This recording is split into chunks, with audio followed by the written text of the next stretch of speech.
platicar sobre esta consulta, aunque ya lo hemos platicado, pero ya empezamos a ver algunos desdoblamientos. Aquí están con nosotros nuestros expertos en opinión pública. Jorge, buen día. ¿Qué tal, Jorge? Director de Buen Día y Laredo. Paco Abundis. ¿Cómo estás, director asociado de Parametría. Javier Manjarres. ¿Qué tal? ¿Cómo estás? De Oráculos, que extrañamos mucho a Oráculos. Pronto. Ya platicaremos de esto. Pero bueno, ya tenemos aquí, no únicamente, ya habíamos visto cómo se iba a distribuir los datos generales, pero tenemos también ya cuántas urnas va a haber. ¿Cuántas urnas? ¿Dónde? ¿Cuántas? Ya sabemos. ¿En dónde? ¿Cuántas y en dónde van a estar? Y simplemente, para abrir la discusión, hay los tres grandes mercados económicos, comerciales y de inversión son la Ciudad de México, Monterrey y Guadalajara. Es Ciudad de México, Jalisco, Nuevo León. En la Ciudad de México va a haber 100 urnas. En Jalisco va a haber 44. En Nuevo León va a haber 43. En Veracruz va a haber 99, en Chiapas 77, más que Jalisco que Nuevo León, y en Oaxaca va a haber 40, casi las mismas que Jalisco y Nuevo León. En el Estado de México, hay que mencionarlo porque ahí se encuentra Texcoco, va a haber 155 urnas. Estos números, ¿qué es lo que les dicen sobre esta consulta? Bueno, el primer punto es que hay una distorsión de la representación porque el número, digamos, de urnas que hay por estado no es proporcional al tamaño de la población. Mencionabas el caso de Veracruz contra la Ciudad de México, es mucho más grande la población de la Ciudad de México. En segundo lugar, no sabemos el número de boletas y creo que disponibles por mesa, porque a lo mejor ahí se pudiera ajustar esta falta de proporcionalidad o todavía peor, se pudiera acentuar. Entonces, creo que algo muy importante es saber cuántas boletas hay por urna, porque además, pues imagínate que es el mismo número de boletas en cada urna, pues hay municipios muy pequeños que les va a estar dando un peso todavía mayor. Jorge, a ver, ustedes son expertos en cómo se hacen estas cosas, cómo se hacen las encuestas, cómo se hacen las consultas, cómo se hacen los sondeos, todo eso. Si ustedes estuvieran dando clases y propusieran teóricamente un ejercicio de esta naturaleza para un fin tan importante como este, y un alumno llegara con este resultado y les dijera, yo lo voy a hacer así, ¿lo aprobarían o lo reprobarían? Me refiero académica y técnicamente. Primero creo que es importante distinguir entre una medición, una encuesta y esto que es una consulta. Porque creo que se están utilizando ambos términos, o escucho en los medios que se están utilizando de manera indistinta.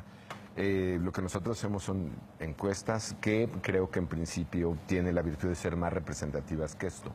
Y no es por querer sustituir el método, pero creo que... Es que son diferentes tipos de... Son dos ejercicios muy distintos. Este tiene pues las carencias que ya hemos señalado aquí, niveles de participación, representatividad, sesgos. En principio, eso lo resolverías o lo podrías compensar con una encuesta. Ahora entiendo que en la última conferencia de prensa se dijo que se va a decidir todo por este método y ya no se está hablando de la encuesta. Entonces, creo que podemos hablar, digamos, de este método en términos de nosotros como especialistas en encuestas, y le podemos ver las carencias que las tiene cualquier otro método electoral.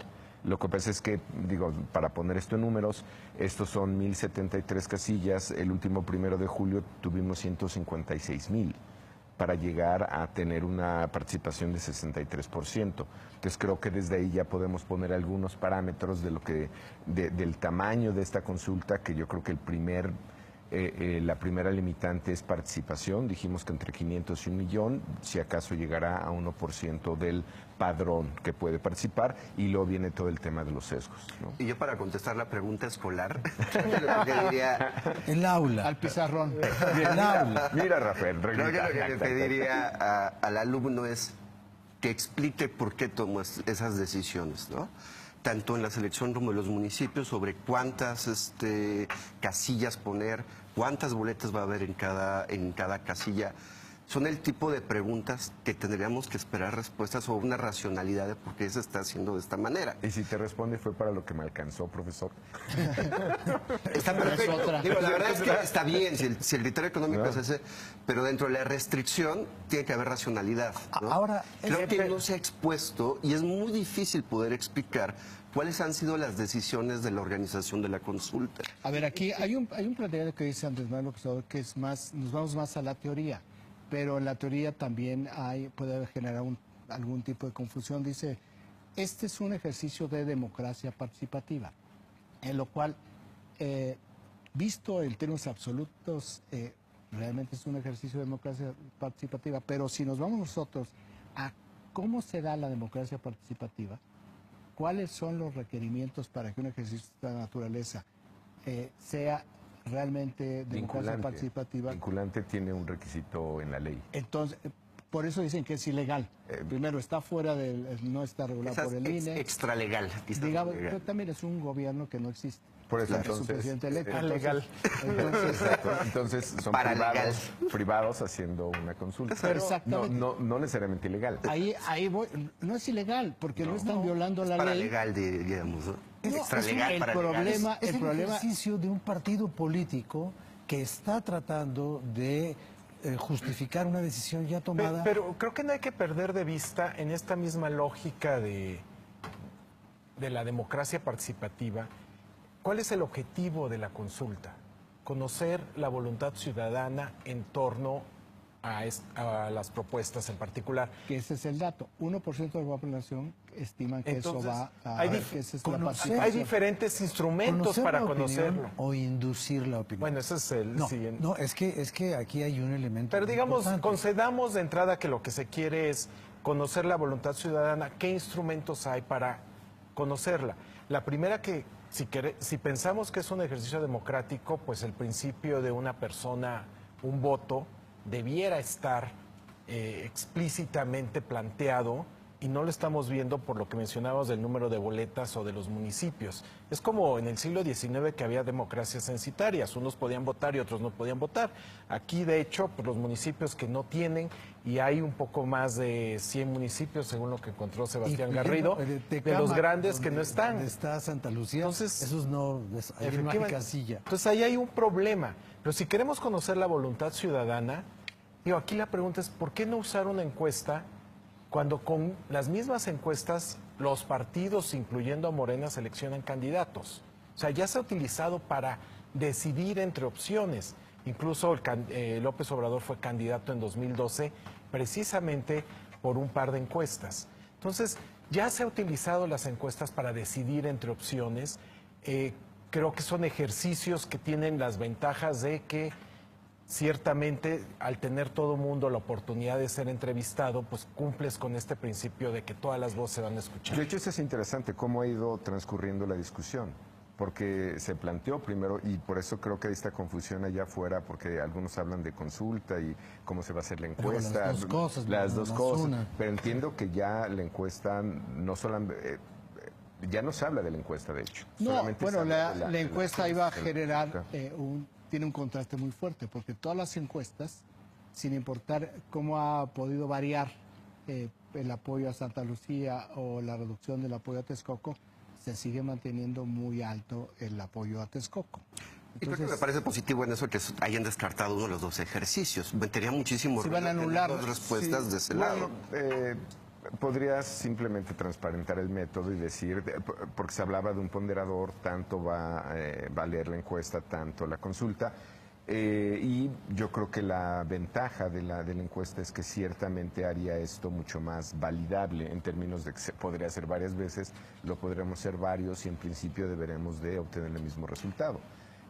Aquí yo creo que como otra vez en todo mecanismo electoral depende mucho de quién sale a votar, de la participación. Pero aquí la pureza, por así llamarlo, la pureza del propósito político democrático anula cualquier error técnico en la construcción del ejercicio de opinión. De hecho, una primera corrección al alumno sería no hagas una consulta.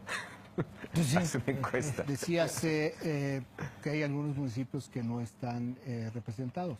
Guadalajara no existe.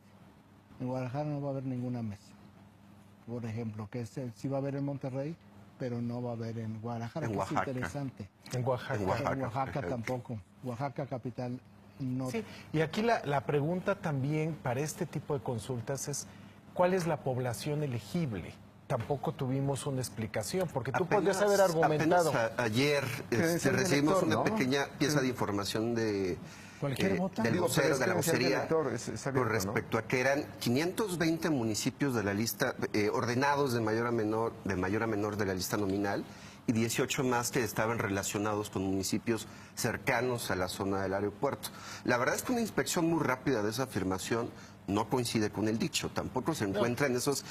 No están los 520 municipios de mayor lista nominal. Creíamos que había sido un criterio poblacional porque fue lo primero que se dijo. También Sebastián Garrido había hecho ese análisis. En términos ni poblacionales ni de lista nominal, se están sosteniendo los dichos de la racionalidad de la selección de los municipios. Yo quería traer algo a la mesa, si me permiten, sobre pasar de la organización un poco a lo de los resultados. Pero ¿qué te parece si vamos a un corte Claro. y regresamos directamente contigo? ¿Te parece bien? Gracias. Son las 7 de la mañana con 44 minutos. No se vaya que regresamos porque esto todavía tiene mucho para desdoblarse.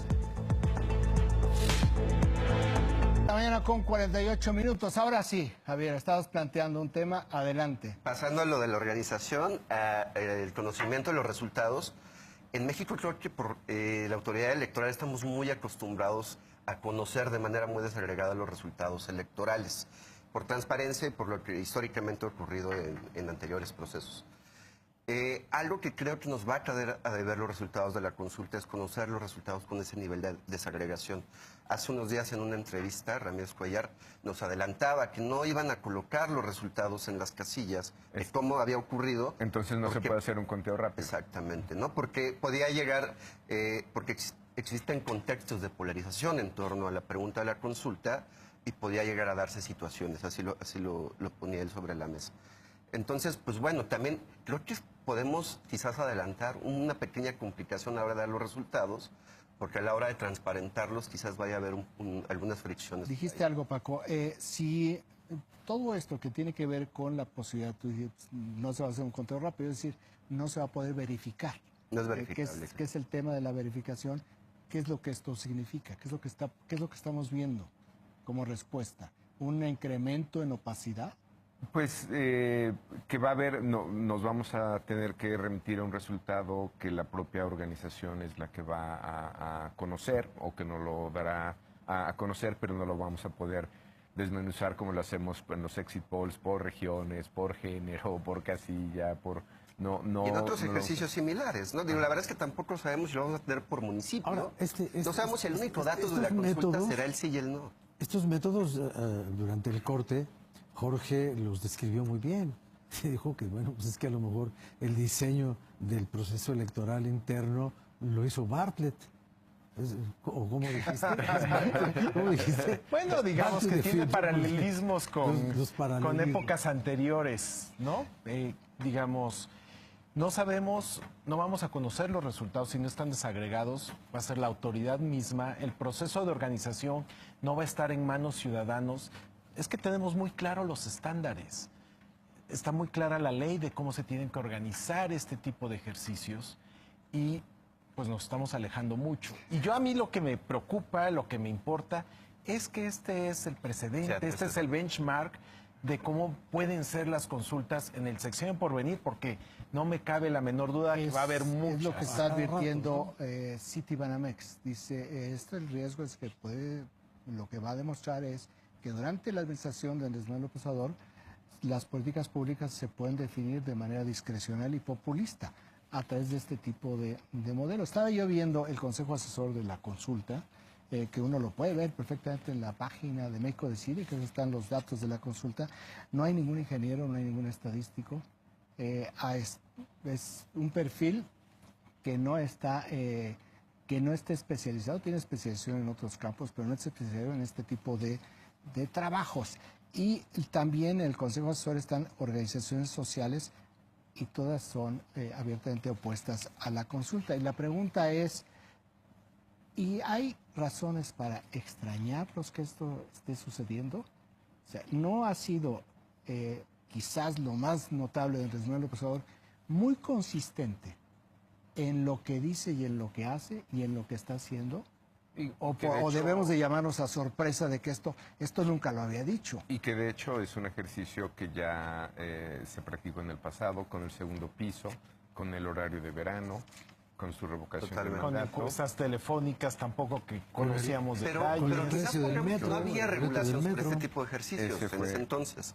Ahora sí, uno esperaría que durante el mandato de Andrés Manuel sí tuviéramos algo más en forma, que no existía en ese momento. Ahorita, bueno, pues no es lo que está ocurriendo antes de que tome posesión, pero uno No, espera que sí ocurra Y después. además creo que nuestros estándares han cambiado Totalmente. en términos de este tipo de ejercicios. Y bueno, pues el país no es la Ciudad de México, ¿no? Creo que también ese es parte del y este es un tema que además es más polémico, porque el segundo piso creo que concitaba mucho mayor apoyo ciudadano. Este es algo que a priori uno pensaría que por un proyecto de infraestructura de esta envergadura, pues también tiene mucho apoyo ciudadano y las encuestas así lo demuestran, pero pues se puso sobre la mesa. Pero ahora, aquí lo que a mí me ha llamado siempre la atención es que no se está decidiendo en dónde hacer una obra pública. Se está decidiendo si es conveniente para el país abortar una obra pública ya en proceso de edificación, con un avance casi del 30%, para intentar casi a tientas 3 o 4 opciones presentadas de última hora. Bueno, y si mejor no hacemos lo de Toluca, y si hacemos lo de aquí, y si reparamos este aeropuerto, y si tal, y si esto, y si el otro, ahora ya estaban diciendo que hay que irse a Puebla y hay que irse a aeropuertos, cuando que lo que se está tratando de hacer es resolver el problema de un aeropuerto en la Ciudad de México, que está saturado y que ya no funciona. De hecho, perdón, en el tema de la distribución, en el caso del Estado de México, creo que también el hecho de que haya ahí más casillas debería tener un sustento, ¿no? Porque se podría justificar por el lado de son los más afectados. Pero en realidad yo creo que esto sí es un proyecto nacional. Y por poner un ejemplo, ayer que se cerró el aeropuerto de la Ciudad de México por niebla, algunos acabamos en Querétaro. Déjame, a ver, sobre esta parte de la distribución. Cuando la Ciudad de México estornuda, al país le da neumonía.